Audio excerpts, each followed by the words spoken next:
Ngayon, ang ebanghelyo naman ay yung tungkol sa pagdalaw ni Maria kay Elizabeth na kanyang pinsan.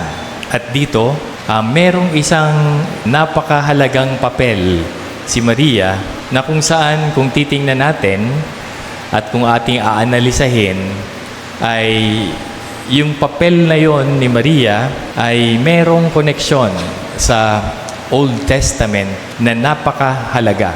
Kung kaya't etong ebanghelyo sa ngayon, ito ang pinagbabatayan ng isang ng ating devotion.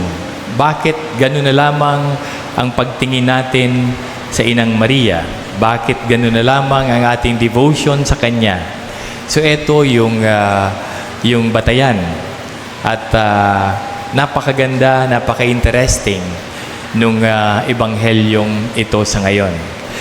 Marahil alam na natin ito, palagi nating naririnig yung pagdalaw ni Maria kay Elizabeth, yung visitation. Ngunit, alam ba natin kung gaano ito kalalim ang pagpapakahulugan nito? Una, kailangan nating malaman na nung dumalaw si Maria kay Elizabeth, ang sinabi dyan ay Mary went up to the hill country of Judah. So, pumunta siya doon sa burol ng Huda, sa Judah. So, ano ang kapareho nito? Ano yung parallel nito sa Old Testament? Ang parallel nito sa Old Testament ay kay David. Nung si Haring David, ang gusto kasi ni Haring David ay maging sentro ang Jerusalem, at kung sentro ang Jerusalem ng kanyang kaharian, kailangan dalhin niya doon yung Ark of the Covenant. Na yung Ark of the Covenant, yun yung magiging sentro, hindi lamang ng ekonomiya, ng politika, kundi maging sentro yon ng pananampalataya. At mahalaga sa mga Israelita yung Ark of the Covenant, sapagkat ito yung dala-dala nila nung Exodus, na kapag nasa harapan yung Ark of the Covenant, sa anumang labanan ay laging nananalo ang mga Israelita. Bakit? Sapagkat yung Ark of the Covenant ay yun yung nakasilid, nakalagay sa loob ng tent of meeting, so ng tabernacle. Yung tent na kung saan ay doon yung sinasabing tent of meetings ay ito yung tagpuan ng Diyos at ng tao. So sa umaga, meron siyang clouds, pillar of cloud sa umaga, at paggabi ay meron siyang pillar of fire na kung saan naliliwanagan ito yung mga Israelita na nakapaikot dito sa tabernakulo o yung tent. So napakahalaga sa kanila. So yun yung unang parallel. Sinabi sa gospel ngayon na Mary went up to the hill country of Judah. At nung sa Old Testament nakalagay din dyan, David went up to the hill country of Judah. Dala-dala niya yung Ark of the Covenant upang dalhin sa Jerusalem. Ang pangalawang parallel na kailangan makita natin ay nung makita ni Elizabeth si Maria, nung marinig niya yung tinig ni Maria, ay naggagalaw yung sanggol sa kanyang tiyan. At ano ang sabi ni Elizabeth sa kanya? Na nung marinig niya ay naggagalaw nga yung sanggol sa kanyang tiyan. Ano yung parallel nito sa Old Testament? Nung dinadala ni David yung Ark of the Covenant na pasan-pasan ng mga pare papunta dun sa hill country of Judah, David was dancing. He was dancing, he was shouting, natuwang-tuwa siya dahil dala-dala niya yung Ark of the Covenant. So ganun din yung reaction ni John the Baptist sa sinapupunan ni Maria. At ayon sa tradisyon na nung marinig ni Elizabeth yung tinig ni Maria, at nung magagalaw yung si Juan Bautista sa sinapupunan ni Elizabeth, Ang sinasabi ng tradisyon ng simbahan ay yun yung pagkakataon na napuno siya ng Espiritu Santo, si Juan Bautista. Ano yung pagkakaiba? Yung pagkakaiba kay Maria ay bago pa siya naging tao, bago pa siya ipaglihi, si Maria ay pre-redeemed. Ibig sabihin, yun yung Immaculate Conception. Si John ay napuno siya ng Espiritu Santo nung dalawin ni Maria, si Elizabeth, na nasa sinapupunan ni Maria, si Jesus. So yun yung tuwang-tuwa si David sa Old Testament, sa New Testament, yung dalaw, tuwang-tuwa si Maria, tuwang-tuwa si John the Baptist. Ano yung pangatlong parallel? Yung pangatlong parallel ay nung makita ni Maria, o ni Elizabeth si Maria, anong sabi ni Maria? Why is it that the mother of my Lord should come to me? Ito yung pakiramdam ng unworthiness. Parang hindi ako karapat-dapat na dalawin ng nanay ng aking Panginoon. Anong nangyari kay David? Sa Old Testament, parehong pakiramdam ni Elizabeth at ni David. Ano yung sabi ni David? How is it that the Ark of the Covenant should come to me? So, yung pakiramdam ni David na hindi siya karapat-dapat dahil siya ay isang makasalanan para lumapit sa kanya ang Ark of the Covenant. So, yun yung pangatlo. Yung pang-apat ay ano ba ang laman ng Ark of the Covenant? Ang laman ng Ark of the Covenant ay tatlong bagay. Una, yung pot of gold, yung palayok na gawa sa ginto na merong laman ng mana na galing sa disyerto, na kung saan yun, yung kinakain nila, yun yung ibinigay sa kanila ng Diyos.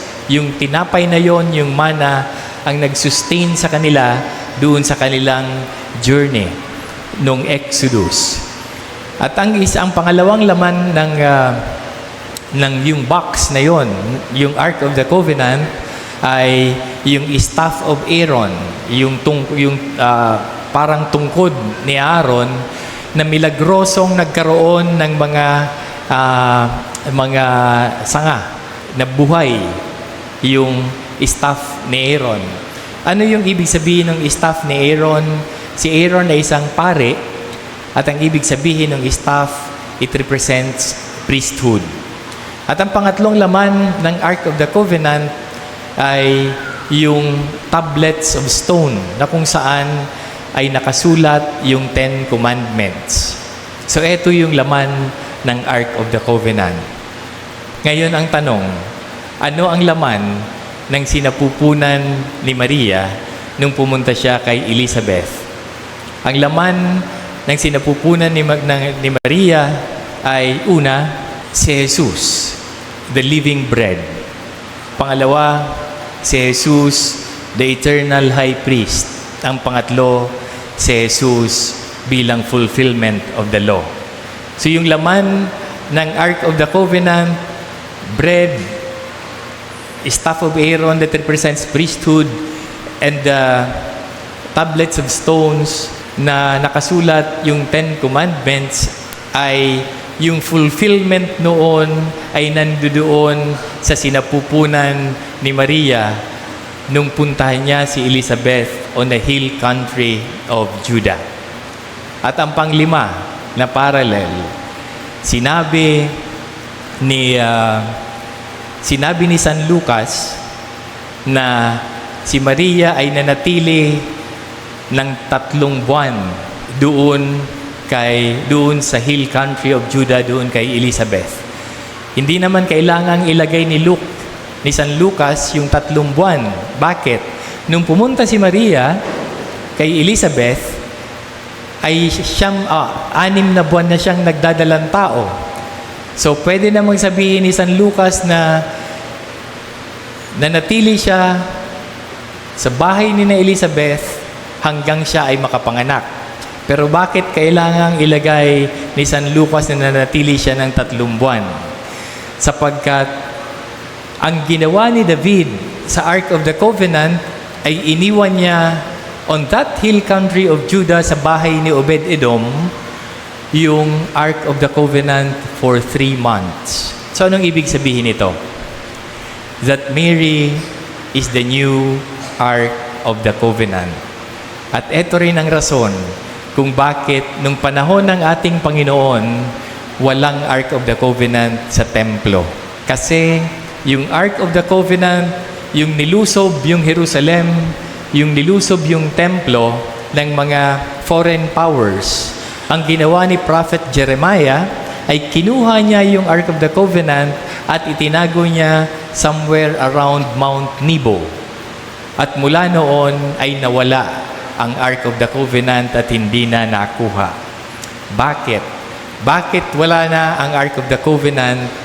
Sapagkat hindi na kailangan, sapagkat darating si Jesus. So, sino ang bagong Ark of the Covenant? Ang inang si Maria. Siya yung bagong Ark of the Covenant. So, this particular gospel passage is actually very interesting on account of our faith. Bakit? Sapagkat ito yung nagpapaliwanag kung gaano kalalim yung ating devotion sa Inang Maria, na hindi lamang siya isang ordinaryong babae, hindi lamang siya yung tinawag na maging nanay ng Diyos, kung hindi siya yung Ark of the Covenant, ang panibagong Ark of the Covenant na sa Old Testament dala-dala ng mga Israelita at nagliligtas sa kanila sa anumang labanan. So kung titingnan po natin yan sa ngayon, ano ba ang ibig sabihin nito sa ating pananampalataya?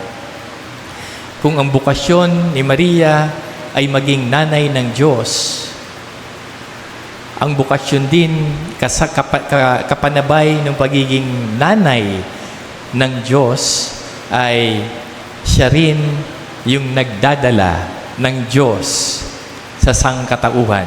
So, anong implikasyon nito sa atin? So, kung titingnan po natin na hindi dapat yung ating pagtingin ay manatili dun sa pagiging new Ark of the Covenant ng Inang si Maria, kung hindi, papaano natin bibigyan ng kahulugan ng ating pananampalataya sa ating devotion kay Maria? Si Maria ay modelo ng pagdadala ng Diyos sa mga tao. Na kung siya yung modelo, siya yung dapat nating maging salamin kung papaano natin bibigyan ng kahulugan ang ating pagkakristyano, ang ating pananampalataya. Nadala natin si Maria, dala natin ang ating Panginoon bilang tulad ni Maria, ang bagong Ark of the Covenant doon sa ating kapwa. So, napakagandang tingnan na sa panahon ng Adbyento, itong gospel passage na ito ay napakahalaga at napakalalim ng kahulugan tungkol sa atin.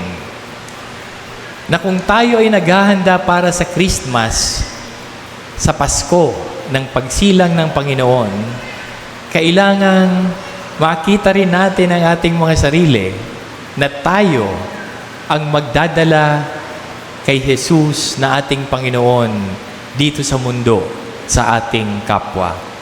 Isang napakalalim na hamon at isang napakagandang hamon para sa ating lahat na nananampalataya. Ang tanong ay, kaya ba nating dalhin ang Diyos sa ating kapwa? Kaya ba nating tingnan ang ating mga sarili na siya ang magsisilang sa Diyos dito sa mundo? So mga kapatid, sa pagpapatuloy natin ng pagdiriwang ng Eucharistia sa ngayon, ipanalangin natin na tulad ni Maria ay maging bukas din ang ating kalooban sa pagdadala ng Diyos sa ating kapwa. Nang sa ganon, sa pagsapit ng Pasko, masasabi natin na Pasko na kung kaya nating iluwal sa ating kapwa ang Diyos na ating sinasampalatayanan.